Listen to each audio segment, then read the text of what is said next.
Buenas tardes, mi nombre es Sebastián José Gonzalo y vamos a desarrollar el curso de química. Por encargo de la editorial Concubinos, el día de hoy vamos a desarrollar el de materia. Como les había comentado, el curso de química es un curso muy importante para los intereses para el examen de admisión. El examen de admisión, si tiene que alguna parte de química, te va a exigir muchos temas, y lo más importante en química es que tú siempre puedas tener un libro de texto a la mano con el cual te puedas facilitar de teoría, porque bueno, normalmente el alumno tiene el gran miedo al curso desde el colegio debido a que no lo ha sabido llevar de manera adecuada.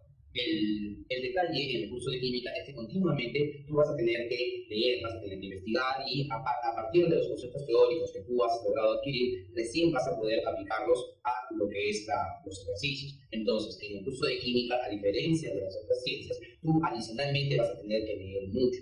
Para efectos de exámenes de admisión, hay temas que son bastante puntuales. Para exámenes de admisión tipo UNI, por ejemplo, la cantidad de teoría que aparece en esos tipos de exámenes es muy amplia. Entonces, tienes que leer, tienes que informarte y tienes que practicar continuamente. Uno de los temas que es comunes a todo lo que es química viene a ser el tema de materia. La materia es un tema que aparece en exámenes de admisión tipo semánticos, tipo UNI, tipo agraria y tipo callado. En todos esos exámenes de admisión se toma en cuenta mucho este capítulo. Vamos a empezar definiendo un poco lo que es materia. Cuando nosotros hablamos de materia, hablamos de toda aquella realidad objetiva, todo aquello que nos rodea y que puede ser percibido por nuestros sentidos.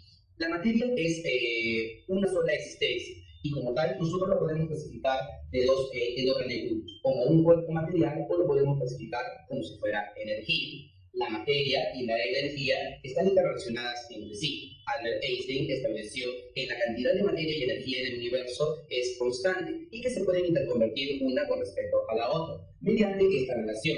E es igual a mc cuadrado, donde m representa la energía, m representa la masa y c representa la velocidad de la luz al cuadrado. Más que la ecuación, nosotros tenemos que ver qué es lo que nos dice esta ecuación. Esta ecuación nos dice que una pequeña cantidad de masa se puede transformar en una gran cantidad de energía. Por lo contrario, que una gran cantidad de energía se puede transformar en una gran cantidad de masa, en una pequeña cantidad de masa. La constante c es la velocidad de la luz, y esta velocidad de la luz es un número bastante grande. Si yo tengo una pequeña cantidad de masa y esa masa la multiplico por esa constante elevado al cuadrado, me va a dar una enorme cantidad de energía. La materia, como te había mencionado, la podemos clasificar en dos grandes grupos, el cuerpo material y la energía. Al cuerpo material, desde hoy en adelante, va a ser el objeto de nuestro estudio, lo que nosotros propiamente le vamos a dar el nombre de materia. En el caso del cuerpo material, la materia consta de dos propiedades muy importantes. Uno, tiene masa y ocupa un lugar en el espacio. Las dos características de la materia tienen masa y ocupa un lugar en el espacio. Ahora, si nosotros vamos a ir a dividir la materia no es un ente continuo. La materia tú lo puedes ir dividiendo desde porciones muy grandes hasta porciones cada vez más pequeñas. Sin embargo, hay un gran problema. La materia como un todo no es muy útil. Nosotros normalmente lo que hacemos es tomar porciones específicas de materia y estas porciones específicas de materia las estudiamos dependiendo de lo que nosotros necesitemos. Si nosotros dividimos la materia, por lo repetir, la materia no es continua, lo podemos ir haciendo desde porciones grandes hasta porciones más pequeñas. Por ejemplo, la materia, si nosotros la dividimos, podemos alcanzar una porción que es parte u objeto de nuestro estudio, a cual le llamamos cuerpo. El cuerpo se define como una porción de materia que va a ser objeto de nuestro estudio. Pero probablemente el cuerpo todavía pueda ser un ente bastante grande. Entonces podemos ir dividiendo aún el cuerpo a una porción más pequeña. Estas porciones más pequeñas se van a conocer con el nombre de partículas. Y las partículas las podemos todavía seguir dividiendo hasta llegar a una expresión conocida con el nombre de moléculas. La materia se puede convertir en cuerpos, los cuerpos en partículas y las partículas en moléculas, todos ellos por métodos físico-mecánicos. Eso quiere decir simplemente por métodos físicos. De repente puede ser golpe, de repente puede ser una disolución, o puede ser cualquier otro método físico que me permita llegar de una porción grande a una porción cada vez más pequeña. Ahora, si nosotros estamos en la zona de las moléculas y de las moléculas queremos obtener átomos, tenemos que utilizar métodos químicos. A estos métodos químicos se les conoce con el nombre de reacciones químicas. Veamos un ejemplo. Digamos que a mí se me ocurre tener hierro, porque necesito el hierro de repente para una planta siderúrgica o de repente necesito yo poder manufacturar el hierro.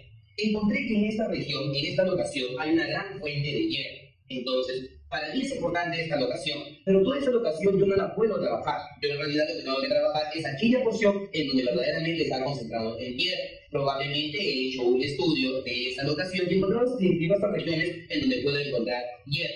Entonces, a esta locación yo, por ejemplo, puedo tratar de obtener el material mucho más pequeño, los cuerpos, o un material pulverizado. Podría utilizar de repente detonaciones. Podría yo aquí colocar detonaciones y hacer que ellas me generen cuerpos más pequeños. Luego, sus cuerpos más pequeños no lo pueda transportar hacia un lugar en donde lo pueda procesar.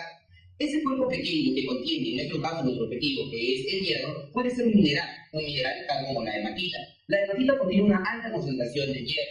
Y a nosotros lo que nos interesa de la hematita, propiamente dicho, viene a ser el óxido férrico. El óxido férrico viene a ser aquel material del cual a mí se me ha ocurrido obtener el hierro. ¿Lo puedo hacer? Sí, lo puedo hacer. ¿Por qué razón? Porque yo sé que a partir de esta porción que contiene al hierro, puedo transformarla mediante diferentes métodos químicos y obtener una porción más pequeña, en este caso, el hierro. Parto de un cuerpo muy grande a lo que voy a considerar como la materia que en su división me puede dar un cuerpo o me puede dar material particulado, todo por método físico-mecánico. Este cuerpo yo lo puedo transformar en porciones más pequeñas, de repente se dedicar a moléculas y en este caso unidades fórmulas, y estas unidades fórmulas o moléculas por métodos químicos transformarlo en una expresión más pequeña que viene a ser el elemento químico.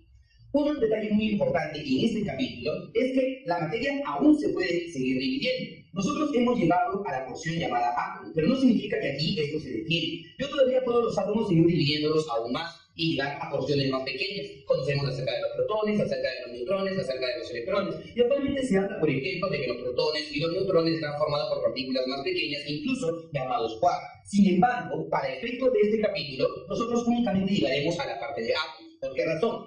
Porque el átomo es la mínima unidad de materia que puede ser obtenida por métodos químicos y que conserva las características de un elemento. Lo más pequeño que yo puedo obtener de la materia y que conserva las características de un elemento químico viene a ser el átomo. Por ejemplo, vamos a imaginarnos de que nosotros tenemos una porción de agua. Lo más pequeño que nosotros podemos capturar de esta agua, suponiendo de que sea agua pura, agua destilada, ¿qué es lo que vamos a obtener? Lo más pequeño es una molécula de agua.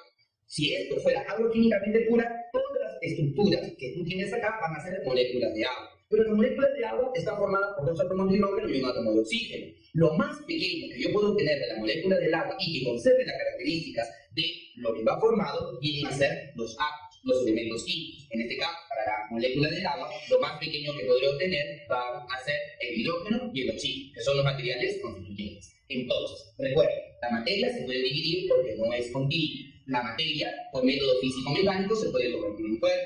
El cuerpo, por método físico-mecánicos, en partículas. Las partículas en moléculas.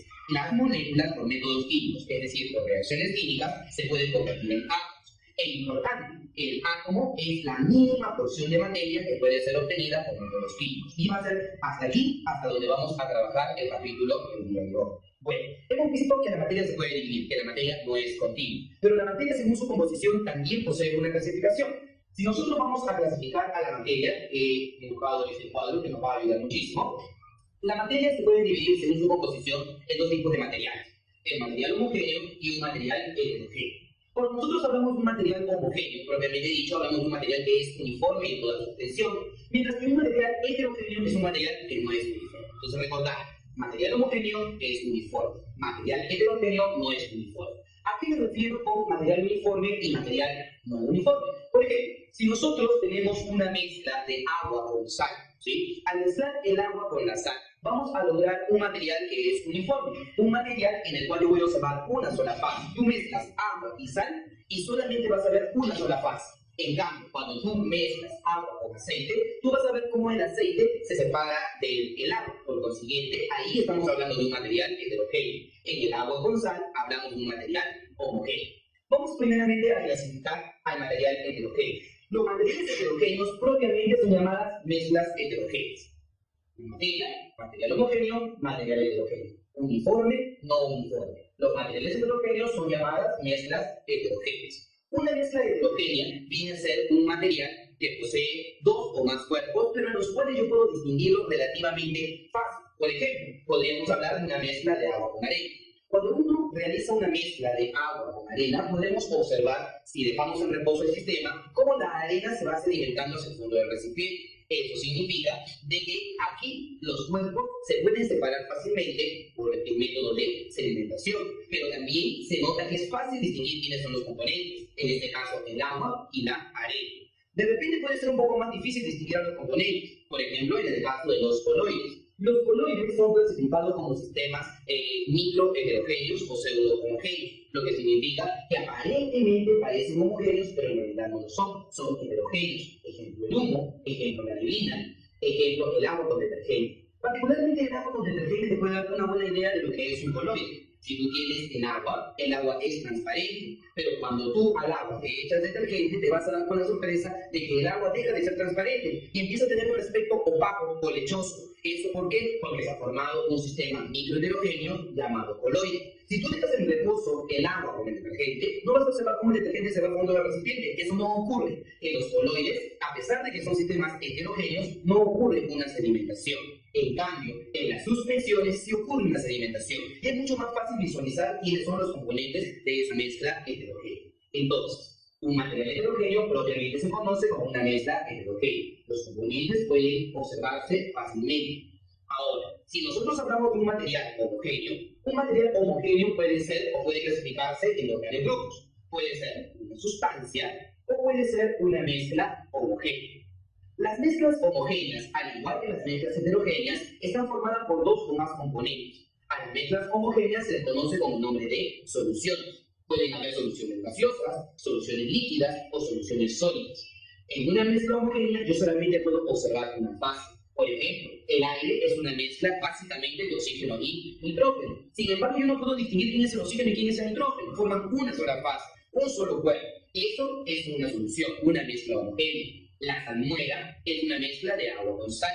En esta mezcla de agua con sal, yo voy a observar una sola fase. Parece que el agua estuviera sola, pero en realidad yo puedo percibir que es agua salada debido al sabor, por ejemplo. En el caso del bronce, el bronce es una mezcla de cobre y estaño, por ejemplo. Y en el caso del bronce, el bronce es una mezcla de cobre y estaño. Forman lo que nosotros conocemos con el nombre de aleaciones.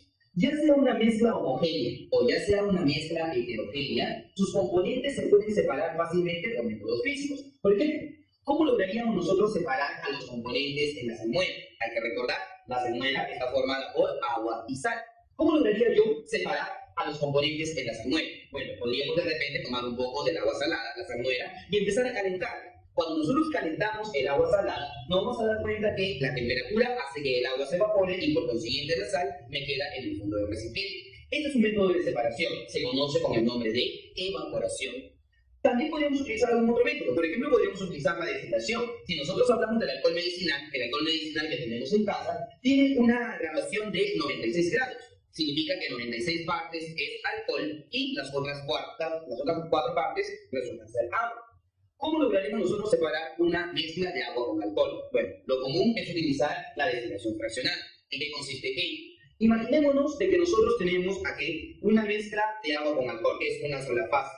Y nosotros lo que hacemos es calentar el sistema. Y al calentar el sistema, el alcohol va a hervir a 78 grados Celsius aproximadamente. Y el agua hierve a 100 grados Celsius. Entonces, cuando tú calientas la mezcla de agua con alcohol, el alcohol, por tener una menor temperatura de ebullición, va a empezar a evaporarse. Luego, los vapores yo los puedo recapturar, puedo enfriarlos y obtener el alcohol, que es uno de los componentes separados del agua. Entonces, las mezclas homogéneas o las mezclas heterogéneas, cualquiera de las dos, se pueden separar en sus componentes por métodos físicos. Ahora, nos vamos al término de las sustancias. Recordad, para hacer una breve reseña. La materia, aparte por su composición, se puede clasificar en material homogéneo y material heterogéneo. Los materiales heterogéneos siempre van a ser mezclas heterogéneas. Los materiales homogéneos pueden ser sustancias o pueden ser mezclas homogéneas. Si la mezcla es homogénea, es uniforme. Si la mezcla es heterogénea, no es uniforme. Una mezcla heterogénea o una mezcla homogénea, sus componentes se pueden separar fácilmente por métodos físicos. En el caso de una sustancia también es un material homogéneo. Pero ¿cuál es la diferencia con respecto a las mezclas? Las sustancias son cuerpos químicamente puros. En cambio, las mezclas resultan ser la unión de dos o más sustancias químicamente puras. Entonces, mientras que una sustancia es un cuerpo puro, una mezcla homogénea o heterogénea es la unión de dos o más cuerpos puros. La sustancia, por su composición, se puede clasificar en dos grandes grupos. Puede ser una sustancia compuesta o puede ser una sustancia simple. Si la sustancia es una sustancia compuesta, se le llama comúnmente compuesto químico. Si la sustancia es una sustancia simple, se le llama elemento químico. ¿Cómo yo reconozco a un elemento químico de un compuesto químico? Bueno, los elementos químicos van a ser representados por símbolos químicos. Y los símbolos químicos nosotros los vamos a encontrar en la tabla periódica. Mientras que las sustancias compuestas o compuestos químicos van a ser representadas por una fórmula química. Importante, las mezclas no presentan fórmula. Las mezclas no tienen una composición definida, sino una composición variable. Eso hace poder diferenciar a un compuesto de una mezcla. Un compuesto químico contiene una fórmula, una mezcla no tiene una fórmula. La mínima expresión de un compuesto químico es una molécula. La mínima expresión de una sustancia simple es un agua, como les expliqué hace un momento. Si yo tengo agua químicamente pura, la mínima unidad estructural del agua químicamente pura viene a ser una molécula del agua. Por ejemplo, lo que nosotros tenemos acá. Esto es la representación de una molécula de agua. Es un compuesto químico. Tiene una fórmula. Tiene una composición definida e invariable independiente de su origen. Vaya donde vaya, en cualquier lugar del universo, cualquier especie que esté formada por un átomo de oxígeno y dos átomos de hidrógeno, va a ser agua. Si es que yo tomo un poco del agua de mar, la purifico, voy a encontrar que el agua purificada va a tener por fórmula H2O. Si yo cojo agua del río y la purifico, el agua va a tener fórmula H2O. Si lo hago de un glaciar, sigue teniendo la misma fórmula H2O, lo que significa que un compuesto químico, independiente de su origen, siempre va a tener la misma composición. Eso no va a cambiar. Ahora, los compuestos químicos, por métodos químicos, pueden darle sus respectivos elementos. Por ejemplo, al agua nosotros la podemos electrolizar. Electrolizar significa que al agua yo la voy a hacer reaccionar por efecto de la corriente eléctrica para poder recomponerla en sus elementos característicos. En este caso, el agua por electrólisis le va a generar hidrógeno y oxígeno. Estos son elementos químicos. Yo no puedo esto dividirlo en algo más pequeño. Son sustancias simples. El hidrógeno es una sustancia simple y el oxígeno es una sustancia simple. No hay algo más simple que yo pueda obtener a partir de estas especies. El hidrógeno es un elemento químico y su símbolo es H. Lo pueden encontrar en la tabla periódica. El oxígeno es también un elemento químico. Su símbolo es O y lo pueden encontrar en la tabla periódica. Recordemos, los compuestos químicos, por métodos químicos, se transforman en elementos químicos. Esto marca la diferencia entre lo que es una sustancia y una mezcla. Recuerda, en las sustancias compuestas, la separación se da por métodos químicos. En cambio, en las mezclas, la separación en sus componentes se da por métodos físicos. Dado que una sustancia compuesta tiene una composición definida, entonces podemos nosotros tratar de clasificarla de acuerdo a esa composición. Por ejemplo, en este cuadro escribamos al agua, escribamos al amoníaco, NH3, y escribamos al ácido nítrico, HNO3. De acuerdo a la cantidad de elementos diferentes que posea la sustancia, el compuesto se puede clasificar como binario, ternario, cuaternario o quinario. Por ejemplo, si yo tengo al agua, veo que está formado por dos elementos diferentes. En este caso, el hidrógeno y el oxígeno. Como está formado por dos elementos diferentes, entonces este compuesto va a ser un compuesto binario. ¿De acuerdo? En el caso del amoníaco. En el caso del amoníaco también veo dos elementos diferentes. ¿Quiénes son ellos? El hidrógeno y el hidrógeno. Estos dos elementos diferentes hacen que yo tenga a un compuesto binario. Ahora, en el caso del ácido nítrico, hay tres elementos diferentes: el hidrógeno y el oxígeno. Esto hace que a este elemento lo conozca, o este compuesto lo clasifique como ternario. ¿Ya? Ahora, esta molécula está formada por tres átomos en total: dos átomos de hidrógeno y un átomo de oxígeno. Por consiguiente, a esta molécula yo la llamaré una molécula triatómica. ¿Por qué? Porque está formada por tres átomos en total: dos átomos de hidrógeno y un átomo de oxígeno. Comúnmente se te puede pedir la atomicidad de este compuesto químico. La atomicidad no es otra cosa que la cantidad de átomos que tú vas a encontrar en la molécula o por cada unidad fórmula. En este caso, aquí encuentro un total de 3 átomos. Por consiguiente, la atomicidad vale 3. Veamos por ejemplo, en el caso del amoníaco. El amoníaco contiene un átomo de nitrógeno y 3 átomos de hidrógeno. Por consiguiente, estaremos hablando de una molécula tetratómica, que está formada por 4 átomos en total. Y si me piden su atomicidad sería 4. En el caso del ácido nítrico, ¿cuántos átomos tiene en total? Bueno, 3 oxígenos, un nitrógeno y un hidrógeno. Por consiguiente, voy a decir que esta molécula es una molécula pentatópica. O, en su defecto, que su atomicidad es igual a 5. Entonces, vamos a hacer un recuento de lo que hemos visto hasta el momento, ¿ya? A manera de repaso. La materia se puede clasificar como material homogéneo o material heterogéneo. Si es un material homogéneo, es uniforme. Si es heterogéneo, no es uniforme. Los materiales homogéneos se pueden clasificar como sustancias si son químicamente puros, o se pueden clasificar como mezclas si no son químicamente puros. También si es la unión de dos o más sustancias. ¿Recuerdas eso, verdad? Si nosotros hablamos de una mezcla heterogénea siempre va a ser un material heterogéneo. Y también resulta de la unión de dos o más sustancias químicamente puras. Solo que la diferencia es que acá, en las mezclas heterogéneas, se pueden percibir cuáles son los componentes. No es homogéneo, no hay una fase, hay más de una fase. En cambio, en las mezclas homogéneas hay una sola fase. Y recordad, importante, no lo olvides, las mezclas, sus componentes, se pueden separar por métodos físicos. En el caso de las sustancias, cuerpos químicamente puros, son sustancias compuestas o sustancias simples. Las sustancias compuestas, simplemente compuestas. Las sustancias simples, simplemente elementos. Los compuestos se representan por fórmulas químicas, ¿recuerdas? Al agua. Los elementos químicos se representan por símbolos químicos. Todos están en la tabla periódica. La mínima unidad representativa de un compuesto químico viene a ser una molécula. Y la mínima unidad representativa de una sustancia simple viene a ser un átomo. Importante. Los compuestos químicos te dan elementos químicos por métodos químicos. Importante. Los compuestos químicos tienen una composición definida e invariable independiente de su origen. No importa de dónde tú obtengas el agua, siempre va a tener por fórmula H2O. Ahora, así como hago hincapié en esto, vamos a establecer algo que se cumple también en las mezclas. En las mezclas la composición no es definida. Se dice que la composición es variable. Imagínate que hay dos personas que se quieren preparar una taza de café, ¿ya? Entonces, vamos a partir de que ambos tienen la misma taza, ambos tienen la misma cantidad de agua, pero una de estas personitas es una persona que no le gusta mucho el café, pero, bueno, lo que hace es servirse un poquito de café y de repente azúcar bastante porque quiere evitar el amargo del café. En cambio, otra persona le agrega mayor cantidad de café y menor cantidad de azúcar. A los dos sistemas, agua, café y azúcar, tú le llamas una tacita de café.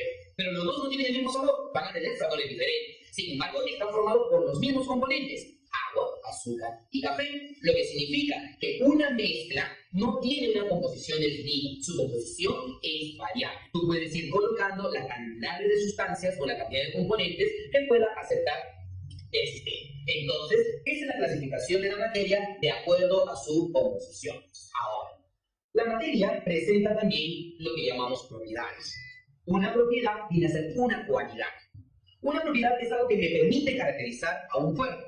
Las propiedades de la materia las podemos clasificar en tres grandes grupos, ¿ya? Por ejemplo, podemos clasificar en un primer momento a las propiedades como generales y particulares. Podemos clasificarlas como propiedades físicas y químicas. O podemos clasificarlas como propiedades extensivas e intensivas. Aquí se le llama una propiedad general. Como su nombre lo dice, es una propiedad que la tiene toda la materia.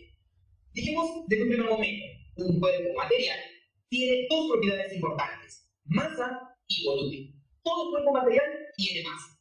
Es una medida de la cantidad de materia. La extensión significa que todo cuerpo ocupa un lugar en el espacio y a ese espacio se le llama volumen. ¿Todo cuerpo o toda la materia tiene masa? Sí, entonces es una propiedad general. ¿Todo cuerpo ocupa un lugar en el espacio? Sí, entonces todo cuerpo ocupa un lugar en el espacio y a ese espacio se le llama volumen. ¿Todo cuerpo o toda la materia tiene masa? Sí, entonces es una propiedad general. ¿Todo cuerpo ocupa un lugar en el espacio? Sí, entonces es una propiedad general. Así como está la masa y está la extensión, tú puedes mencionar muchas otras propiedades generales. Por ejemplo, una propiedad muy importante para la materia es general en la indestructibilidad. ¿Has escuchado? La materia no se crea, la materia no se destruye, la materia solo se transforma. ¿Perdón? Podemos hablar de la inercia. Todo cuerpo tiende a ocupar o mantener su estado de reposo o su estado de movimiento, a menos que exista una fuerza que sea capaz de perturbar dicho estado de reposo de movimiento. Por ejemplo, si tú estás en un auto, entonces, y estás en movimiento y de un momento a otro el auto frena intempestivamente, tú tiendes a irte hacia adelante, tiendes a mantener tu estado de movimiento. Cuanto mayor sea la masa de un cuerpo, mayor será su inercia. Podemos mencionar de repente a la impenetrabilidad.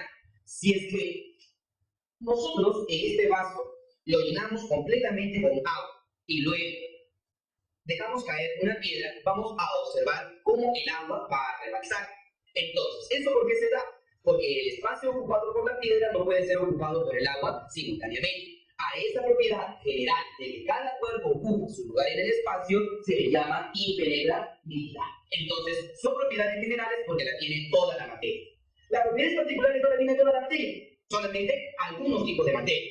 Recuerda, alguna vez has escuchado el término ductilidad y lo asocias también con maleabilidad. Ductilidad es la propiedad que tienen los metales para formar hilos cada vez más delgados. Y, paralelamente, la maleabilidad es una propiedad exclusiva de los metales que permite que ellos puedan formar láminas delgadas. Es una propiedad particular, no toda la materia tiene ductilidad. La dureza. La dureza viene a ser la resistencia que ofrece un cuerpo a ser rayado. El material más duro que existe naturalmente es el diamante. El diamante es el cuerpo natural más duro. Resistencia a rayado y la dureza, propiedad exclusiva de los sólidos. Y la compresibilidad. Yo no puedo decir que todo cuerpo es compresible. No puedo hablar de la compresibilidad de un sólido ni la compresibilidad de un líquido. Pero sí puedo hablar de la compresibilidad o la expansibilidad que va a tener un gas. Por eso se le llama propiedades particulares. Porque no todos los cuerpos tienen esa propiedad. Entonces, propiedad general, todos los cuerpos la poseen, sin excepción. Propiedad particular, solo algunos tipos de cuerpos la pueden poseer. En el caso de hablar de propiedades físicas o propiedades químicas, ¿cómo se expresa esto? Una propiedad física es aquella que yo puedo medir sin necesidad de que la materia cambie. En cambio, una propiedad química es aquella que yo solamente la puedo medir sin que la materia cambie. Ejemplo, tipo, la densidad. ¿Cómo expresamos nosotros la densidad? La densidad va a ser la relación que existe entre la masa y el volumen de un cuerpo. Densidad es masa sobre volumen. Si es que a mí se me ocurre de repente medir la densidad de esta tiza, ¿qué necesito para medir la densidad de esta tiza? Necesito su masa y necesito su volumen. ¿Cómo yo puedo medir la masa de esta tiza? ¿Y cómo puedo medir su volumen? De repente lo puedo hacer por desplazamiento de agua en una probeta. Recuerda la propiedad de la impenetrabilidad. Todo cuerpo ocupa un lugar en el espacio. Si yo tengo una probeta con agua y dejo caer la tiza, entonces la tiza va a desplazar el mismo volumen de agua que ella está ocupando. Entonces, tengo la masa, tengo volumen. Te pregunto, si yo mido la masa en una balanza, ¿la tiza dejó de ser tiza? No. Si yo mido el volumen de esta tiza por desplazamiento de agua, ¿la tiza dejó de ser tiza? No. Entonces significa que para medir la densidad de este cuerpo no ha cambiado en lo absoluto nada. Es una propiedad física. Aquella propiedad que tú puedes medir sin que la materia deje de ser lo que era originalmente es una propiedad física. Ejemplo, podríamos hablar también de la viscosidad. La viscosidad es la resistencia que ofrece un líquido a fluir. Yo puedo medir la viscosidad de un cuerpo o de un líquido sin necesidad de que éste cambie. Pregunta, ¿quién tiene mayor viscosidad? ¿El agua o la miel de abeja? Evidentemente, la miel de abeja. Si ambos yo los coloco en un mismo plano inclinado, ¿quién se desplaza más lentamente? La miel de abeja. Entonces significa que la viscosidad de la miel de abeja es mayor que la viscosidad del agua. Logré tener una idea de la viscosidad, pero la miel de abeja no dejó de ser de abeja, ni el agua tampoco dejó de ser agua. Asimismo, por ejemplo, podemos hablar de la dureza. Para medir la dureza de un cuerpo, el cuerpo no deja de ser lo que era originalmente. Dijimos que el diamante es el cuerpo natural más duro. Si el diamante logra rayar a otro cuerpo, no deja de ser diamante. Es una propiedad física. Las propiedades químicas son aquellas que solamente se pueden medir sin que la materia cambie, si se deja de ser lo que era originalmente. Por ejemplo, la inflamabilidad. Cuando nosotros hablamos de inflamabilidad, todo cuerpo será inflamable. Por ejemplo, ¿será inflamable el agua o será inflamable la gasolina? Evidentemente va a ser inflamable la gasolina. Hablar de que un líquido sea inflamable significa que él se puede combustionar rápidamente, casi de manera violenta. Y eso podría ser hasta cierto punto peligroso. ¿Cómo yo sé, por ejemplo, que la gasolina es inflamable? ¿Cómo podría yo averiguar? Bueno, ese sería un poco de gasolina. Pero cuando yo enciendo la gasolina y me doy cuenta que es inflamable, la gasolina dejó de ser gasolina. Por consiguiente, es una propiedad química de la gasolina la inflamabilidad. Porque yo sé que la gasolina es inflamable, lo he probado, pero la gasolina dejó de ser gasolina. Ha cambiado químicamente, se ha convertido en nuevas sustancias. La combustibilidad también es una propiedad química. ¿Será lo mismo inflamabilidad que combustibilidad? Pues no. Un cuerpo que es inflamable es un cuerpo que se enciende rápidamente, casi de manera violenta. En cambio, un cuerpo combustible es un cuerpo susceptible a ser quemado, pero que no necesariamente se va a inflamar, no es inflamable. Por ejemplo, la madera es combustible, pero no es inflamable. El alcohol es combustible y al mismo tiempo es inflamable. Tú mides la combustibilidad solamente haciendo de que la materia cambie. La acidez también es una propiedad química, así como lo es la acidez, también lo es la basicidad. Una propiedad química se mide si la materia cambia. Una propiedad física, cuando tú la mides, la materia no cambia. General, toda la materia la tiene, particular, solo una porción de materia. Propiedad física, la puedes medir para un cuerpo sin que éste cambie. Propiedad química, cuando tú la mides, la materia cambia. Una propiedad extensiva es aquella que depende de la cantidad de materia. Una propiedad intensiva no depende de la cantidad de materia. Por ejemplo, si es que nosotros tenemos aquí esta tiza y decimos que esta tiza tiene una masa de 2 gramos, cuando yo coloque otra tiza acá, la masa total será de ¿cuánto? Será de 4 gramos. A más tiza, más masa. Menos tiza, menos masa. La masa depende de la cantidad de materia. Por lo siguiente, es una propiedad extensiva. Igual también el volumen, igual también la longitud. La masa, el volumen y la longitud son propiedades extensivas, porque cuando hay más materia, hay más masa, hay más volumen o hay más longitud. En cambio, una propiedad intensiva no depende de la cantidad de materia. Y ahí vamos a ver algo muy importante. Por ejemplo, el punto de ebullición. El punto de ebullición viene a ser la temperatura a la cual, de la manera más simple, un líquido hierve. ¿Ya? Por ejemplo, el agua. ¿Cuál es el punto de ebullición normal? El punto de ebullición normal del agua vale 100 grados Celsius. Es la temperatura a la cual el agua va a hervir. Por ejemplo, vamos a imaginarnos que yo tengo un vasito con agua y hago que el agua hierve. ¿A qué temperatura hervirá el agua en el vasito?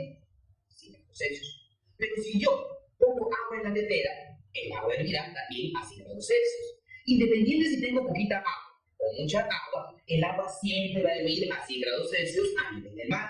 Entonces, el punto de ebullición es una propiedad intensiva. ¿Por qué? Porque no depende de la cantidad de materia, igual que la densidad o igual que la dureza. El diamante no deja de ser más duro o menos duro después de haber sido utilizado. La dureza no depende de la cantidad de materia. Entonces, es una propiedad intensiva.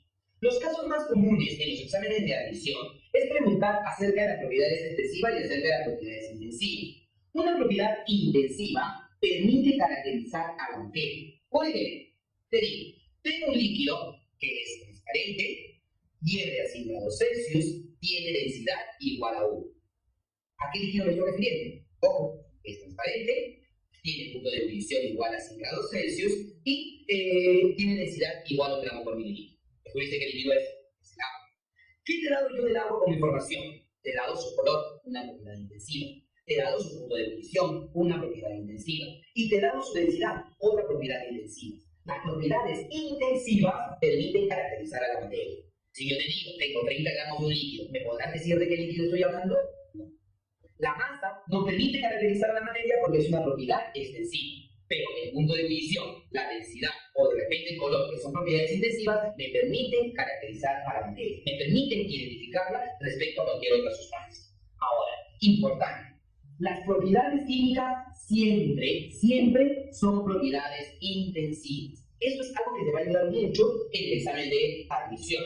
Cuando tú dudes acerca de si una propiedad es intensiva o no lo es, fíjate si la propiedad es física o es química. Una propiedad química siempre es intensiva, no depende de la cantidad de materia. Y por último, algo importantísimo, las propiedades extensivas tienen la propiedad de la aditividad. Una propiedad extensiva es aditiva, una propiedad intensiva no es aditiva. Yo puedo sumar masa, sí. Si tengo una tiza, de repente esto tiene una masa de 2 gramos. Si tengo 2 tizas, la masa total será de 4 gramos. La masa se puede sumar, el volumen se puede sumar, la longitud se puede sumar, pero una propiedad intensiva no es aditiva. Ejemplo, una botellita con agua. ¿El agua a qué temperatura hierve? 100 grados Celsius. Si yo tengo otra botellita idéntica con agua, ¿esa agua a qué temperatura va a hervir? Igual, a 100 grados Celsius. Si yo junto estos dos contenidos en un solo recipiente, todo el volumen hervirá a 200 grados Celsius. esta agüita en esta botellita a 100 grados Celsius, esta otra a 100 grados Celsius y los dos puntos a 200 grados Celsius, eso no va a ocurrir. El agua, sea mucha agua o sea poca agua, tiene un punto de ebullición que ya está definido, 100 grados Celsius. El punto de ebullición o cualquier propiedad intensiva no es aditivo, o sea, no lo puedo sumar. Entonces, las propiedades son las cualidades que tiene la materia y que permite identificar.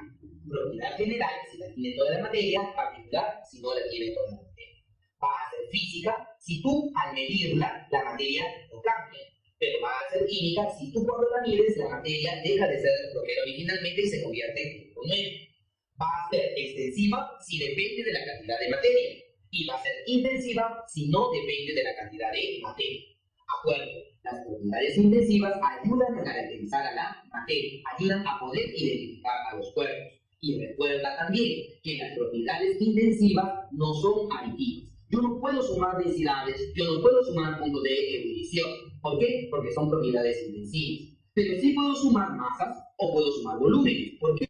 Son aditivas. Yo no puedo sumar densidades, yo no puedo sumar puntos de ebullición.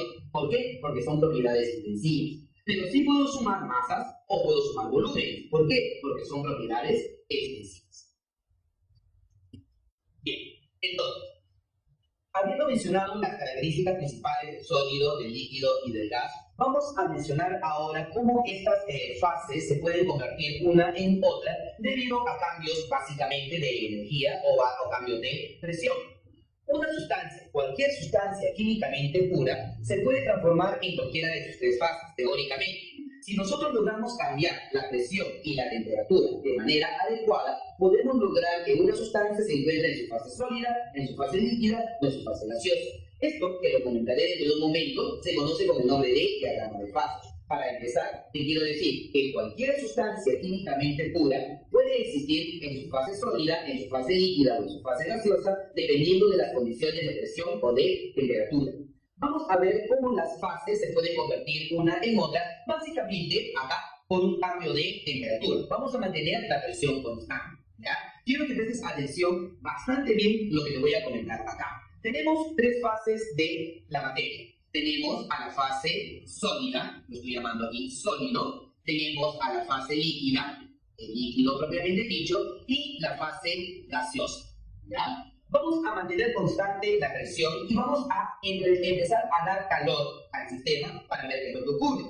Cuando yo al sólido le adiciono calor, el sólido poco a poco se va convirtiendo en líquido. A ese cambio de fase se le conoce con el nombre de fusión. Por ejemplo, cuando el hielo por absorción de calor se convierte en líquido. Si al líquido yo lo sigo calentando, el líquido se va a convertir en gas. Ese cambio de fase de líquido a gaseoso se conoce como vaporización. Ojo, si el hielo tú le das calor, ese hielo se va a convertir en agua líquida. Y si el agua líquida le sigues incrementando el calor, a ese cambio va a permitir que tú logres el gas. De sólido a líquido, al cambio se le llama fusión. Y de líquido a gaseoso, al proceso se le llama vaporización. Si nosotros vamos en este sentido, aportamos calor al sistema para que ocurra el cambio de fase. Importante, en este sentido, el proceso es endotérmico. El sólido absorbe calor y se convierte en líquido. El líquido absorbe calor, se convierte en gas. Son procesos endotérmicos. Veamos lo contrario. Si al gas yo le quito calor, si el sistema libera calor, entonces el sistema se va enfriando. El cambio de gas a líquido lo vamos a llamar licuación. Y el cambio de líquido a sólido lo vamos a llamar solidificación. Por ejemplo, vamos a imaginarnos lo que hemos visto desde un primer momento. Un cubo de hielo, tú lo calientas, se convierte en agua líquida. El agua líquida tú la calientas y se va vaporizando. Fíjate, acá tienes al vapor. Pero si al vapor nosotros le colocamos una tapa fría, tú vas a observar cuando el vapor entra en contacto con la tapa o la superficie fría, ese vapor poco a poco se va convirtiendo en gotitas de líquido. Ese experimento tú lo haces muchas veces a manera de juego cuando hierve la tetera, hierve el agua en la tetera. Tú ves que por el pico de la tetera sale el vapor, colocas una tapa fría y vas a observar cómo en la tapa fría se van formando gotitas de agua. Ese cambio de vapor o de gas hacia líquido lo vamos a llamar licuación o condensación. Y al cambio de líquido a sólido, o sea, vamos enfriando el agua hasta que el agua se congela, a ese cambio lo vamos a llamar solidificación. De sólido a líquido, fusión. De líquido a gas, Vaporización. El sólido requiere de calor para convertirse en líquido. El líquido requiere de calor para convertirse en gas. Endotérmico, endotérmico. En cambio, el gas, cuando se convierte en líquido, libera energía, exotérmico. Y si el líquido se convierte en sólido, libera energía, también es un proceso exotérmico. Estos son los cambios de fase de sólido a líquido y de líquido a gas. Pero es posible que tú puedas pasar directamente desde la fase sólida hacia la fase gaseosa o del gas hacia el sólido sin pasar por la fase líquida.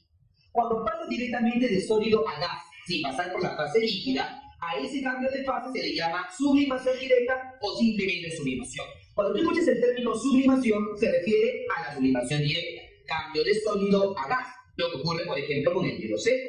El hielo seco, que es el dióxido de carbono en fase sólida, pasa directamente de sólido a gas sin pasar por el estado líquido. A ese cambio de fase se le llama sublimación.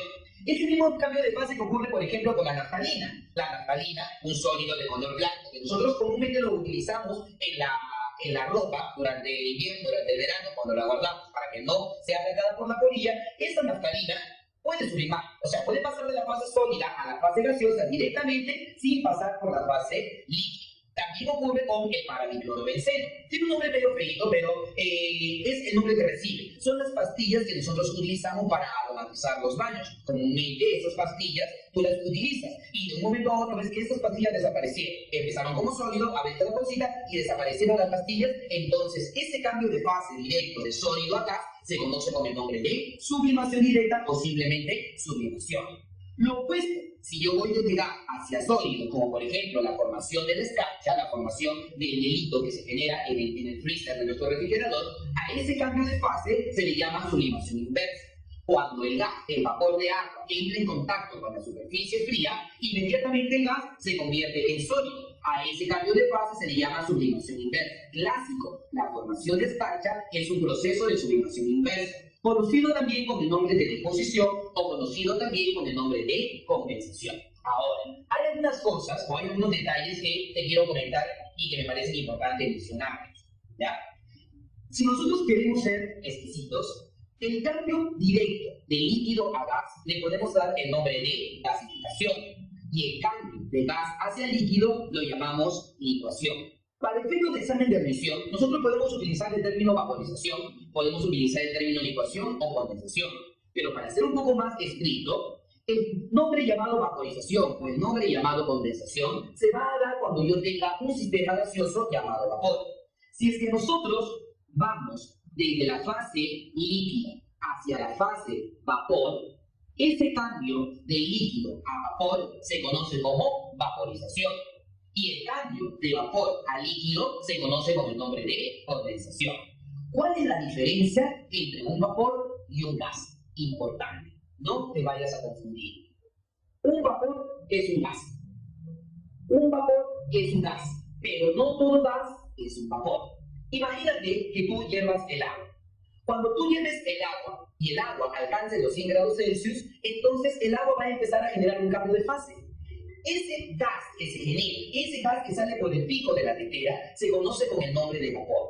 Todo sistema gaseoso en donde exista un equilibrio entre el líquido y el gas recibe el nombre de vapor. Y una de las particularidades del vapor es que fácilmente puede retornar a la fase líquida, lo que no ocurre con un gas. Por ejemplo, si tú abres la válvula del balón de gas y luego abres la llave de la cocina, lo que va a salir por el quemador es un gas. Ese gas trata de volverlo a la fase líquida, no es sencillo. Para que ese gas pueda volver a la fase líquida, tú no solamente tienes que cambiar la temperatura, sino también tienes que incrementar la presión. A él nosotros lo llamaremos un gas. Cuando tú tienes una fase gaseosa que está en equilibrio con el líquido, a él se le llama vapor. El cambio de líquido a vapor se le llama vaporización. Y el cambio de vapor a líquido se le llama condensación. Entonces, retomando. De sólido a líquido, fusión. De líquido a gas, vaporización. De gas a líquido, licuación. Y de líquido a sólido, solidificación. Si el cambio es directo, se llama sublimación directa si voy de sólido hacia gas. Si voy de gas hacia sólido, se llama sublimación inversa, deposición o condensación. Si quieres ser estricto en el tratamiento de estos cambios de fase, el cambio de líquido a gas lo deberíamos considerar una gasificación y de gas a líquido una licuación. Y si nosotros vamos de líquido a vapor se llama cambio vaporización y de vapor a líquido se llama condensación. Para efectos de exámenes de admisión, este cuadrito es el cuadrito que debes utilizar. Otro detalle importante y que está presente acá es la energía involucrada en el proceso. ¿Ya? El detalle es que aquí tú te puedes dar cuenta que la cantidad de energía requerida es menor que la cantidad de energía requerida, lo que significa que el cambio de sólido a líquido es un cambio que requiere menos energía que de líquido hacia gas. En otras palabras, resulta relativamente más sencillo que el sólido se transforme en líquido que el líquido se transforme en gas, porque tenemos que vencer múltiples cantidades de fuerza entre las partículas para que las partículas de líquido queden libres y se puedan ir hacia la fase gaseosa. Entonces, estos detalles pequeñitos son muy importantes para el examen de admisión. Ahora, vamos a analizar un poquito el diagrama de fases. ¿Ya? Un diagrama de fases viene a ser un gráfico que nos dice cómo se comporta una sustancia química dependiendo de las condiciones de presión y de temperatura. Como te había comentado hace un momento, una sustancia químicamente pura puede existir en su fase sólida, en su fase líquida o en su fase vapor. No hay ningún problema. Eso va a depender de cómo nosotros cambiemos la presión o cómo cambiemos la temperatura. Normalmente nosotros estamos acostumbrados al cambio de temperatura, pero un cambio de presión también puede hacer que ocurra un cambio de fase. Por ejemplo, en tu balón de gas que tienes en casa, en el interior hay una mezcla de gas y líquido. Básicamente llamémosle el líquido, ¿ya? Se llama calicuado de petróleo. Si nosotros abrimos la válvula del balón de gas, lo que va a salir no es líquido, lo que va a salir es un gas. Aquí lo que hemos cambiado nosotros directamente es la presión, hemos cambiado la temperatura, y ese cambio de presión ha motivado un cambio de fase. Más sencillo, en un encendedor. Un encendedor en el interior tiene un líquido, pero cuando tú presionas el pestillo no sale líquido, sino lo que sale es un gas. Hemos cambiado la presión. Ese cambio de presión ha motivado un cambio de fase. En otras palabras, un cambio de fase puede dar ya sea por un cambio de presión o ya sea por un cambio de temperatura. Te muestro a continuación dos diagramas de fases que son comunes en el examen de admisión. Uno de ellos es el diagrama de fases del agua y otro es el diagrama de fases del dióxido de carbono. ¿Cómo lo puedes diferenciar?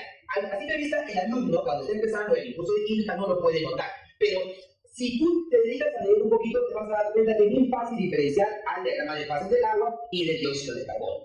El diagrama de fases del agua es uno de los pocos en los cuales esta línea tiene pendiente negativo. En cambio, en el dióxido de carbono, esta línea tiene pendiente positivo. Eso quiere decir, esa recta se inclina hacia la izquierda. En cambio, aquí esa recta se inclina hacia la derecha. Veamos el diagrama de fases del agua y luego lo retomamos con el dióxido de carbono. Presión, temperatura. Esto es la fase sólida, hielo, si te puedes dar cuenta. Esta es la fase líquida, el agua propiamente dicha. Y lo que tienes aquí abajo es la zona del vapor.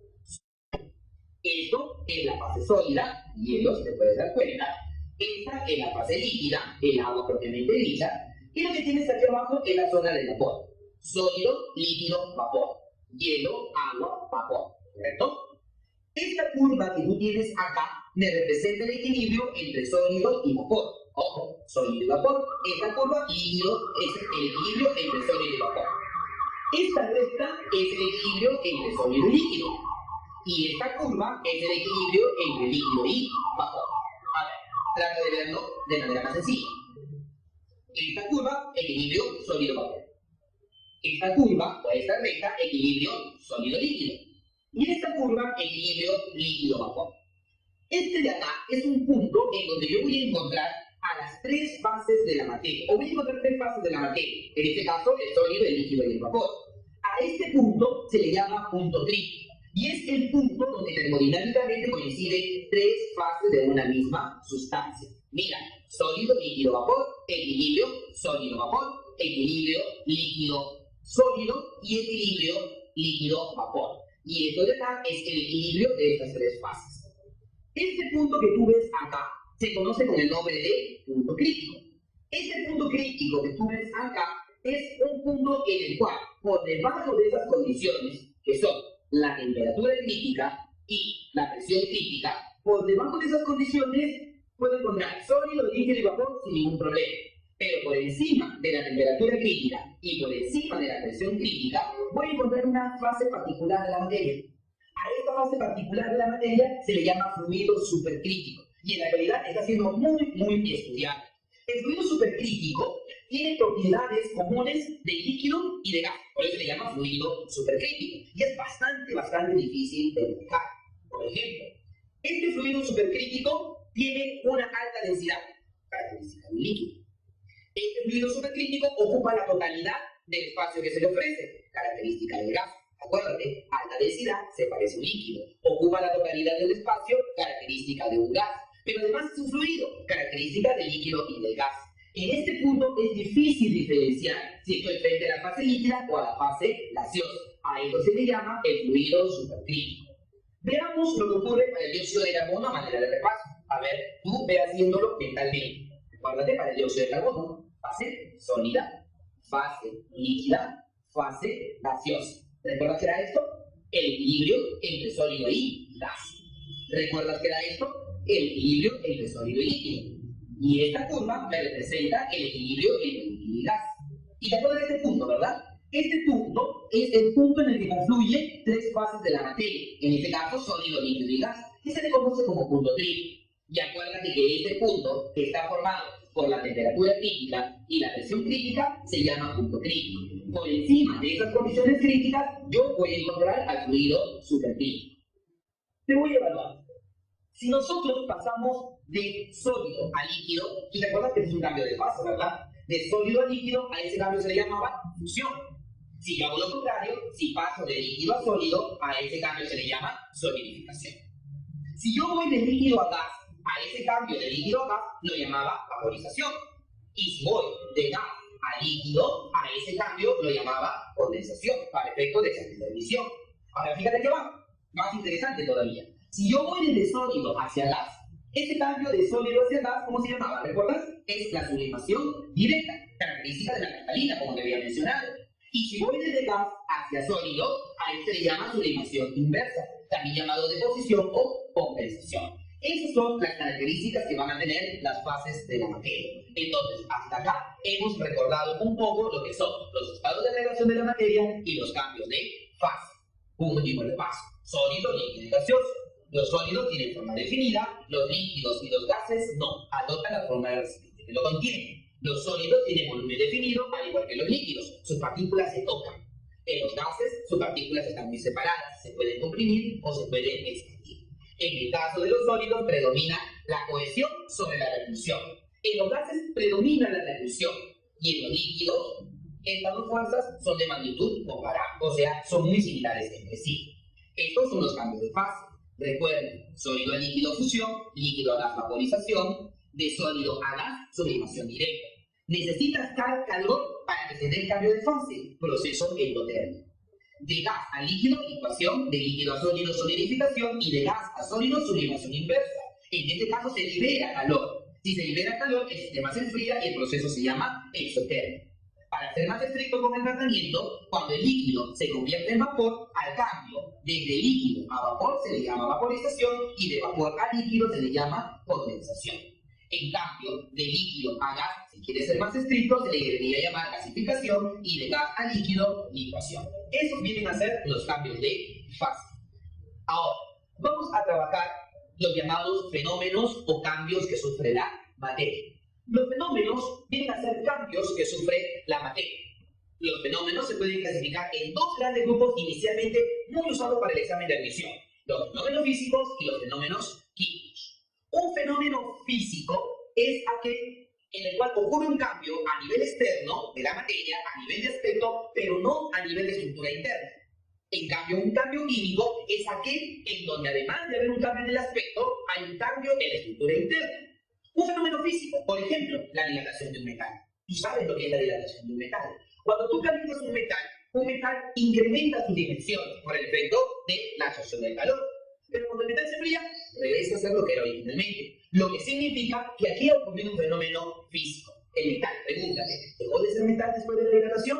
No. Por consiguiente, hablamos de un fenómeno físico. En los fenómenos físicos, la materia no cambia. Hay una ocurrencia, hay un cambio, pero la materia no deja de ser lo que era originalmente.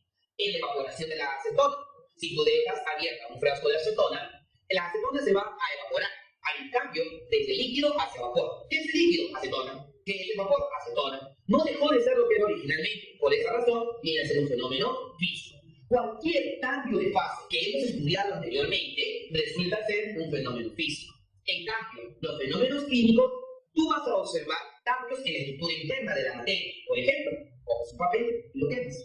Si tú quemas un papel, pregúntate, cuando quemas el papel, ¿tú lo puedes recuperar? ¿O sigue siendo lo que era originalmente? Pues no. Cuando tú coges un papel y lo enciendes, él va a generar luz, va a generar calor, va a generar dióxido de carbono, va a generar ceniza y va a generar probablemente por ahí vapor de agua.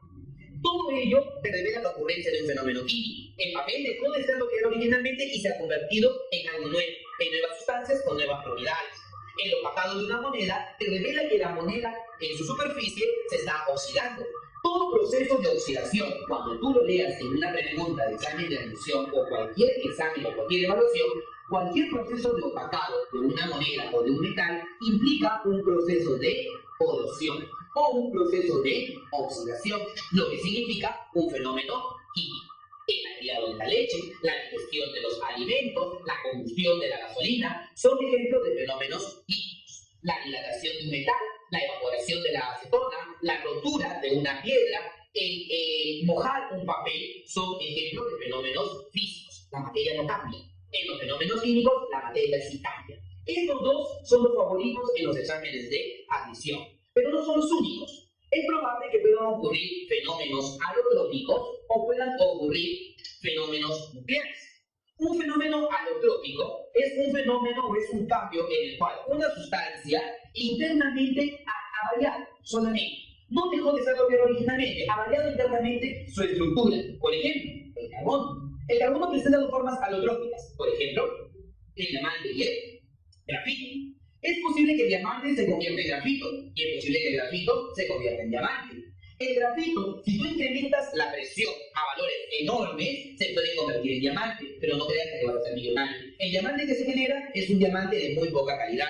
Y del mismo modo, algún día, si tienes diamante, ese diamante se debe convertir en grafito. Pero tampoco te preocupes, porque para que ello ocurra deben pasar millones de años. Las formas alotrópicas del carbono son el diamante y el grafito. El fósforo, el azufre y el oxígeno también son muy mencionados en los exámenes de admisión con respecto a sus formas alotrópicas. Por ejemplo, el fósforo existe como fósforo rojo y el fósforo blanco. La forma más activa del fósforo es el fósforo blanco, una sustancia muy peligrosa y que nunca la debes manipular sin tener a una persona experimentada como estado. El azufre puede presentarse como azufre ortorrómbico o azufre monoclínico. Los nombres son un poco extraños, pero en realidad estos nombres simplemente me indican la estructura que tiene el cristal.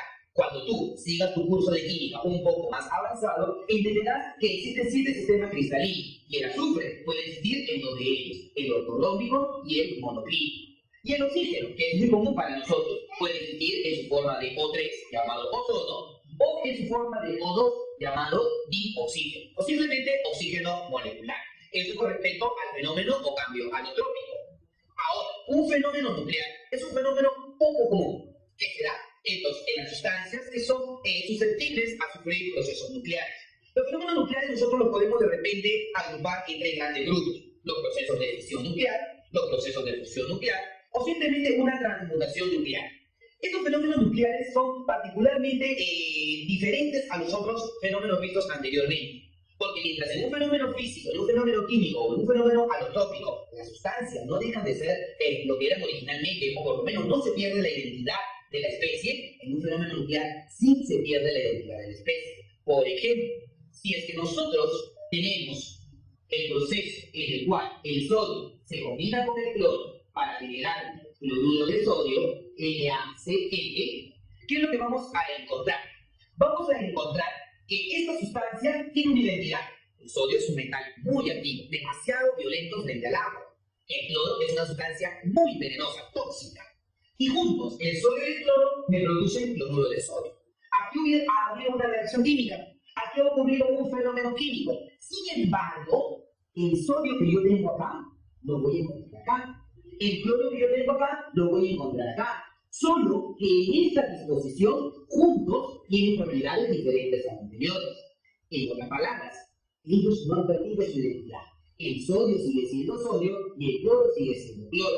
Sin embargo, en un fenómeno nuclear, La especie pierde su identidad. Por ejemplo, si tú tienes al carbón, típicamente el carbono 14, número atómico 6 y número de masa 14, esa sustancia, el carbono 14, tiene o sufre una desintegración del tipo beta. Y al sufrir desintegración del tipo beta, la ley de la conservación de la materia. También se decía que la energía no se crea ni se destruye, solo se transforma. Pero Albert Einstein, cuando desarrolla la teoría de la relatividad, establece más bien el hecho de que la cantidad de materia y energía en el universo permanece constante, y ellas se interrelacionan mediante una ecuación. La energía es igual al producto de la masa por la velocidad de la luz al cuadrado. Es una ecuación que te la mencioné al inicio de la clase. La energía es igual al producto de la masa por la velocidad al cuadrado. Lo que significa que una pequeña cantidad de masa se puede transformar en una enorme cantidad de energía. Como también la energía, una gran cantidad de energía, corresponde a una pequeña cantidad de masa. Esto no es observable en reacciones químicas, en reacciones comunes, pero donde sí es observable es en fenómenos nucleares, como lo que te he comentado hace un momento. En fenómenos nucleares, una pequeña cantidad de masa se puede transformar en una enorme cantidad de energía, predicho originalmente por Albert Einstein y ecuación que sirvió como fundamento para desarrollar las bombas atómicas en Hiroshima y en Nagasaki, 6 de agosto y 9 de agosto de 1945, fin de la Segunda Guerra Mundial. En base a esta ecuación en la cual nosotros podemos ver que la masa se puede transformar en energía y la energía tiene un equivalente en masa. Para utilizar las unidades que son las utilizadas actualmente en el sistema internacional, vamos a expresar M como la masa en kilogramos. C, la velocidad de la luz en el sistema internacional debe tener por valor 3 por 10 a la 8 metros por segundo. Pero un valor muy utilizado también es el de 3 por 10 a la quinta kilómetros por segundo. Desde el colegio nos han enseñado que la velocidad de la luz es 300.000 kilómetros por segundo. 3 por 10 a la quinta kilómetros por segundo. Y si nuestras unidades son coherentes en el sistema internacional, eso quiere decir la masa en kilogramos y la velocidad de la luz en metros por segundo, la energía que vamos a obtener aquí debe estar expresada en unidades de joules. Entonces, vamos a recordar lo que hemos visto hace un momento. Un fenómeno físico simplemente cambia el aspecto de la materia. Un fenómeno químico, además del aspecto, cambia la estructura interna. Las sustancias reaccionan químicamente, se convierten en otras nuevas con propiedades diferentes a las originales. En un fenómeno alotrópico hay un reacomodo de la estructura interna de la materia. Por ejemplo, el diamante cuando se transforma en grafito o el grafito cuando se transforma en diamante corresponde a un cambio o fenómeno alotrópico. Y en los fenómenos nucleares, a diferencia de los anteriores, los átomos pierden su identidad. Los átomos dejan de ser lo que eran originalmente. Y podemos hablar de la fisión nuclear, la fusión nuclear o una simple transmutación nuclear. Por ejemplo, aquí el núcleo de uranio, al ser fisionado, se ha convertido en estroncio, se ha convertido en xenón, dos nuevos elementos químicos, ha liberado neutrones y una enorme cantidad de energía. Recordemos que la energía tiene una equivalencia con la masa. La energía corresponde a una pequeña o una gran cantidad de energía corresponde a una pequeña cantidad de masa, o una pequeña cantidad de masa se puede transformar en una gran cantidad de energía. Esto no se puede percibir para reacciones químicas ordinarias, pero sí para fenómenos nucleares. Bien, vamos a realizar algunas aplicaciones respecto al tema del tema. En esta aplicación se me dice, responde a las propiedades intensivas de la materia. Hay que recordar que una propiedad intensiva es aquella que no depende de la materia. La tenacidad es la resistencia que tienen los sólidos a la ruptura. Eso es verdadero. Entonces, en la primera alternativa, en la alternativa número 1, eso sería verdadero. La resistencia que ofrece un cuerpo a ser roto se llama tenacidad. No confundas con dureza. La dureza es la resistencia que ofrece un cuerpo a ser rayado.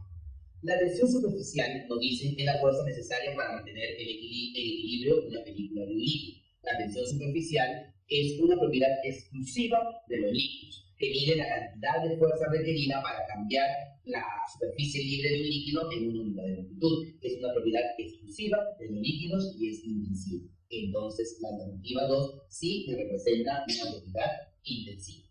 Me dice, la viscosidad es la resistencia que oponen los fluidos al movimiento de los cuerpos en su centro. Bueno, si es que nosotros hablamos de la viscosidad también es una propiedad intensiva. Es una propiedad por la cual los líquidos ofrecen resistencia a su movimiento. Si es que nosotros dejamos caer una bolita, una canica sobre miel de abeja, vamos a ver cómo la bolita se desplaza lentamente, mucho más lento que lo que haría si es que en vez de caer en miel de abeja, cayera en agua. La resistencia de un líquido a fluir se conoce con el nombre de viscosidad. Me pide las alternativas que son correctas. Son correctas la alternativa 1, la alternativa 2 y la alternativa 3. Por consiguiente, la clave es la letra I.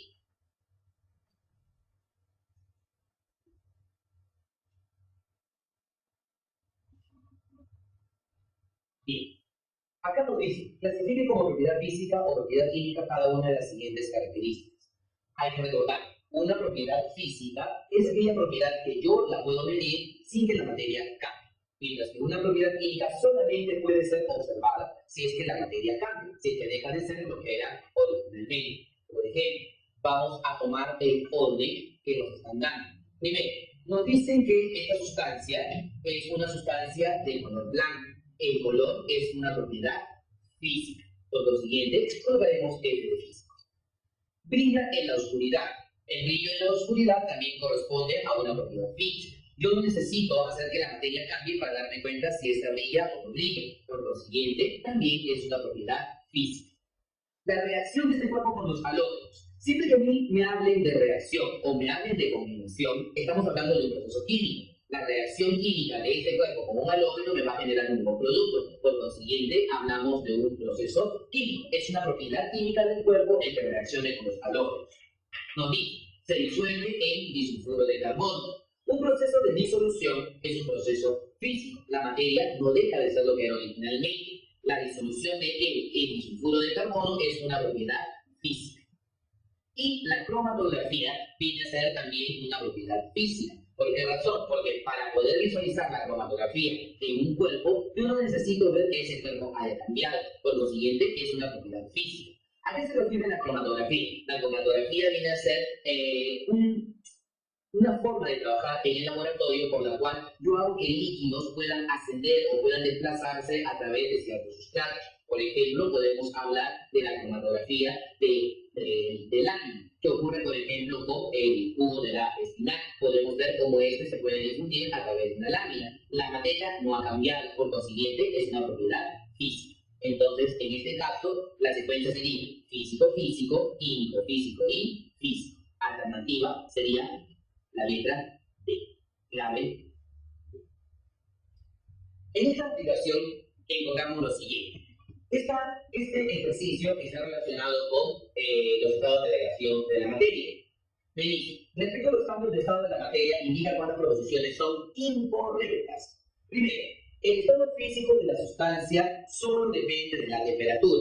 La primera alternativa es una alternativa falsa. ¿Por qué? Porque recuerda, como hemos dicho en el diagrama de fases, el estado físico de una sustancia va a depender de las condiciones de presión y de temperatura que éste posee. La primera alternativa es falsa. La segunda alternativa, al calentarse una sustancia, sus partículas se separan más. Esto podemos considerarlo como verdadero, ya que cuando tú calientas a una sustancia, se incrementa la energía cinética de sus partículas. Por consiguiente, ellas tienden a la mayor separación. Esto sería verdadero. La tercera alternativa me dice, los cambios de estado se generan por desprendimiento o suministro de calor. Eso es cierto. Una de las formas por las cuales yo puedo generar un cambio de estado es que el sistema absorba calor o libere calor. Acuérdate, por ejemplo, que en la fusión, el cambio de sólido a líquido es un proceso endotérmico. Sin embargo, la solidificación es un proceso exotérmico. Es lo contrario, de líquido a sólido. Dice, el cambio de estado gaseoso a sólido se denomina deposición, correcto. Habíamos establecido que el cambio directo de gas a sólido se denomina sublimación inversa, deposición o también compensación. Por último, el cambio de estado gaseoso a líquido se denomina licuefacción. También, esto lo podemos considerar como verdadero. Cuando nosotros vamos de gas hacia líquido, al cambio se le llama licuefacción. Licuación, por ejemplo, el GLP, gas licuado de petróleo. El gas propano, en su fase gaseosa, por efecto de la presión y de la temperatura, se comprime hasta lograr licuar, llevarlo al estado líquido. Me preguntan acá, respecto a los cambios de estado de la materia, ¿cuántas proposiciones son incorrectas? Solo la primera alternativa es incorrecta. Por consiguiente, la alternativa es la letra A.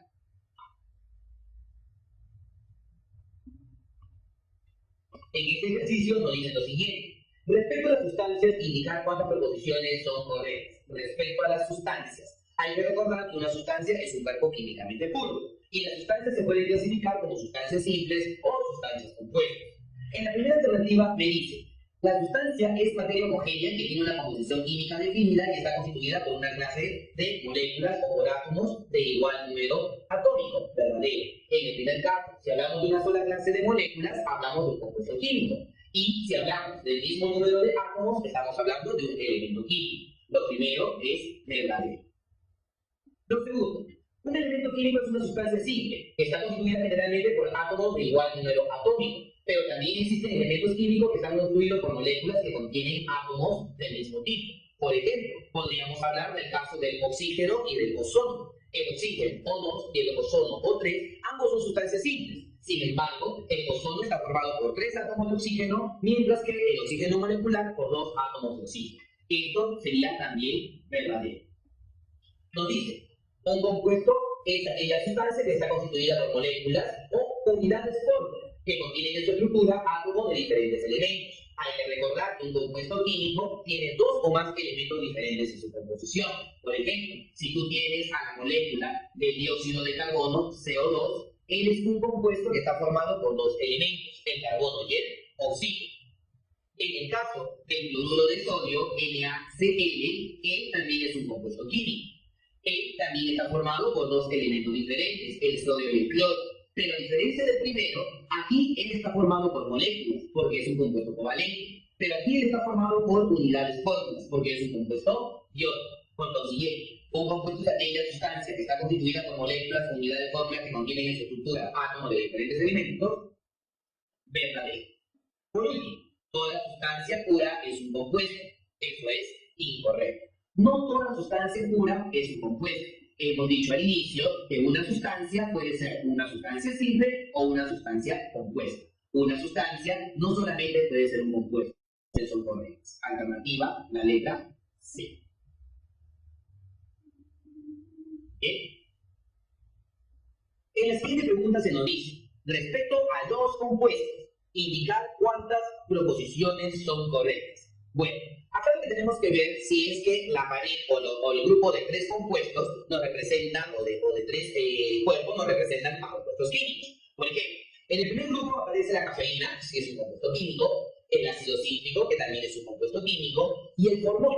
El formol no es un compuesto químico. El formol es una mezcla formada principalmente por formaldehído y agua. Entonces, en el primer caso, esto no ocurre. En el segundo caso, me hablan del hielo seco, me hablan de la leche y me hablan de la hematita. El hielo seco es un compuesto. Su fórmula es CO2. El hielo seco es dióxido de carbono sólido. Sin embargo, la leche y la hematita no son compuestos químicos. La leche es una mezcla heterogénea, es un coloide. Y la hematita es un mineral que tiene en su estructura una alta proporción de óxido férrico. Por consiguiente, la leche y la hematita no son compuestos químicos. Todo mineral no representa a un compuesto químico. Por consiguiente, en la segunda alternativa no voy a encontrar compuestos químicos. En la tercera alternativa me hablan de colesterol. El colesterol es una molécula orgánica muy grande, tiene una fórmula establecida. El acero viene a ser una mezcla, viene a ser hierro con carbono en su estructura. Él no es un compuesto, es una mezcla. Y el bromo sí es un elemento químico. En este grupo no encuentro que todos sean compuestos. En el siguiente caso, me hablan de la celulosa, la limonita y la magnetina. La celulosa es un carbohidrato con una estructura de muchas unidades de monosacáridos. Podríamos considerarlo como si fuera un compuesto químico. Sin embargo, la limonita y la magnetita, como dijimos en los casos anteriores, nos representan a minerales, que tienen en su estructura un alto contenido de sustancias, que son lo que se busca normalmente. Por consiguiente, acá tampoco aparece un grupo en los que 3 sean compuestos químicos.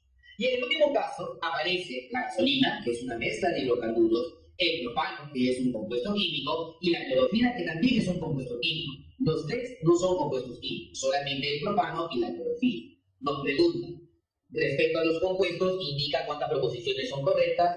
Ninguno. En ninguno de los 3 grupos voy a encontrar que los 3 sean compuestos. Entonces, alternativa, la letra A. En la siguiente pregunta, respecto a las mezclas, Los componentes no tienen cambio en sus propiedades, por lo que se pueden separar por medios físicos como la filtración, centrifugación, destilación, etc. Eso es cierto. Si tú tienes una mezcla de agua con cloruro de sodio, agua con sal, el agua no deja de ser agua y la sal no deja de ser sal. Prueba de ello, cuando tú calientas la mezcla, se evapora el agua y te queda la sal, lo que te demuestra de que las sustancias no han perdido sus propiedades, no dejan de ser lo que eran originalmente y se les separa por métodos físicos. El método que te he mencionado es la evaporación. Lo primero sería verdadero. Lo segundo, no hay reacción química. Cuando nosotros hablamos de una mezcla, los componentes simplemente tienen una relación de orden físico, no reaccionan químicamente entre sí. Te acabo de mencionar la mezcla de agua con sal. Cada componente puede participar en cualquier proporción. Si recuerdas el ejemplo que te di acerca de la tacita de café, te darás cuenta de que cada componente puede participar en cualquier proporción. Es decir, yo puedo mezclar las cantidades que desee. Por ejemplo, cuando tú hablas del aire, tú hablas de una mezcla formada básicamente por oxígeno, nitrógeno y muchos de otros componentes. Pero vamos a suponer que uno de esos componentes sea simplemente agua. El aire a nivel del mar no es el mismo aire que nosotros tenemos a nivel a una altitud superior, ni tampoco el mismo gas que vas a encontrar en locaciones como Chosica. Entonces, esa mezcla la vas a seguir llamando aire, pero no todos tienen la misma humedad. Cada componente puede participar en diferentes proporciones. Eso es verdadero. ¿Qué te dice aquí el problema? El ejercicio nos dice cuáles son correctas. Las tres alternativas son correctas. Alternativa sería la letra E. Tu respuesta. En el siguiente ejercicio nos dice, respecto a las combinaciones. Cuando vemos una combinación, hablamos de la unión de dos o más cuerpos, pero con una reacción química. A diferencia de una mezcla donde las propiedades se mantienen, en una combinación las propiedades no se mantienen. Esa es la gran diferencia entre una combinación y una mezcla. En una mezcla, las propiedades se mantienen. El agua con la sal se mezclan y obtengo agua salada. En el agua salada, el agua sigue siendo agua y la sal sigue siendo sal. Pero en una combinación esto no pasa. Si yo, por ejemplo, tengo hidrógeno y el hidrógeno se combina con el oxígeno, este hidrógeno con el oxígeno me va a producir agua. El hidrógeno se combina con el oxígeno y me da una sustancia completamente diferente a las anteriores. Dicho eso, diremos, en la primera alternativa, los componentes pierden sus propiedades y solo se pueden separar por medios químicos. La primera alternativa es verdadera, que lo acabo de mencionar. Las sustancias dejan de ser lo que eran originalmente. Los componentes participan en proporciones fijas y definidas. Recuerda cuando hablamos del caso del agua. No importa de dónde tú purifiques el agua. Puede ser del mar, puede ser de un glaciar o puede ser de un río. Pero sea de donde sea que provenga el agua, siempre su fórmula va a ser H2O. Siempre el agua va a estar formada por dos átomos de hidrógeno y un átomo de oxígeno. Los componentes participan en proporciones fijas y definidas. Eso es verdadero. Lo último. Existe reacción química que trae como consecuencia la aparición de nuevas sustancias y cambios de energía. Claro, eso es correcto. El producto de una reacción química me va a dar nuevas sustancias con propiedades diferentes a las originales. Y una reacción química puede ser o endotérmica o exotérmica. Eso quiere decir o se absorbe o se libera calor. Hay cambios de energía. Entonces, esto es verdadero. Me piden qué proposiciones son correctas. Las proposiciones correctas son las tres. Por consiguiente, la alternativa sería la letra el mismo problema. Nos dice, en el laboratorio de química general de la UNI se tiene la siguiente relación de cuerpos. Indica el número de elementos, compuestos y mezclas existentes respectivamente. Bueno, nos dan un listado. El grafito, el cemento, la pólvora, el gas natural, el ácido muriático, el agua regia, la gasolina, el agua pesada, el platino y el oro de 24 quilates. Bueno, vamos a clasificarlos a ellos como elementos. Voy a colocarle E de elementos, C de compuestos y M de mezclas. ¿Ya? Y vamos a ver cuántos de ellos encontramos. Por ejemplo, recuerda, el grafito, ¿qué cosa es? Es carbono. Por consiguiente, el grafito lo clasificamos como un elemento. ¿Qué es el cemento? El cemento es una mezcla formada por muchos componentes. Me hablan de la pólvora. La pólvora también es una mezcla muy compleja. Uno de sus componentes justamente viene a ser la pólvora y el azufre. En este caso, la pólvora es una mezcla. El gas natural. El gas natural también es una mezcla. El gas natural básicamente está formado por metano, pero el gas natural también contiene otros componentes como el etano, propano y butano. El ácido muriático también es una mezcla formada básicamente por ácido clorhídrico disuelto en agua. es una mezcla. El agua regia también resulta ser una mezcla. El agua regia viene a ser una mezcla formada por ácido clorhídrico y ácido nítrico. Esta es la única mezcla de ácidos encontrada por los alquimistas capaces de disolver al oro. Y la gasolina también la consideramos como una mezcla. Es una mezcla de hidrocarburos, básicamente alcanos entre 5 y 12 átomos de carbono. El agua pesada viene a ser un compuesto químico. El agua pesada es similar al agua común que nosotros conocemos, solamente que formada por un isótopo particular del hidrógeno llamado el deuterio, y su fórmula es de 2O. El platino tiene por símbolo Pt. Es un elemento químico, lo encontramos en la tabla periódica. Y cuando nosotros nos mencionen oro de 24 quilates, podemos considerarlo como oro químicamente puro, y su símbolo es AU. Por consiguiente, si me piden la cantidad de elementos, de compuestos y de mezclas, tendremos que hay 3 elementos, hay un compuesto y hay 6 mezclas. Alternativa en este caso sería la letra E. Por lo tanto, la clave en este caso es la clave E. Y por último, nos dice, la mezcla de salmuera, aceite y agua azucarada y un trozo de cuarzo es, bueno, una diferencia alternativa. Cuaternario trifásico, ternario tetrafásico, binario trifásico, cuaternario trifásico, binario bifásico. Mucho cuidado porque te vayas a confundir. Vamos a analizar qué es lo que nosotros podemos encontrar en esta mezcla. Considerando que el límite del sistema únicamente van a ser los componentes que nos están ofreciendo. ¿Ya? Primero, si hablamos de salmuera, una salmuera es una mezcla de agua con sal. Por consiguiente, uno de los componentes, ¿quién va a ser? Va a ser el agua. Y el otro de los componentes va a ser la sal. Viene a ser el cloruro de sodio, NaCl. Ambos disueltos formando una sola fase. Luego me dice que el aceite, bueno, hay que recordar, el aceite con el agua no se mezclan. Por consiguiente, aquí voy a tener una fase adicional. Esta fase es la fase del aceite que al no mezclarse con el agua simplemente se separa. Luego me hablan del agua azucarada. Bueno, el agua ya se encuentra acá. Faltaría tomar en cuenta a quién, tomar en cuenta al azúcar. Ojo, importante. Recuerda que si tú mezclas agua, sal y azúcar, siempre vas a tener una sola fase. ¿Por qué? Porque la sal y el azúcar se pueden disolver en el agua. Y si tú dejas caer un trozo de cuarzo en el sistema, vas a encontrar que ese trozo de cuarzo, al no disolverse, va a caer probablemente al fondo del recipiente y va a formar una tercera fase. ¿Correcto? Esto viene a ser el cuarzo. ¿Cuántas fases vas a encontrar? 3 fases. 2 fases líquidas y una fase sólida. Una es la fase líquida formada por aceite, una fase líquida formada por agua, cloruro de sodio y azúcar, y una fase sólida que viene a ser el cuarzo. Entonces la mezcla sería una mezcla trifásica.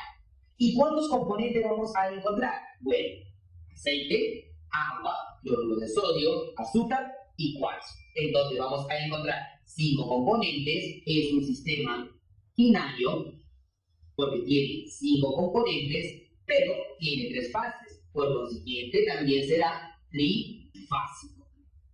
Quinario y trifásico, alternativa, la letra C.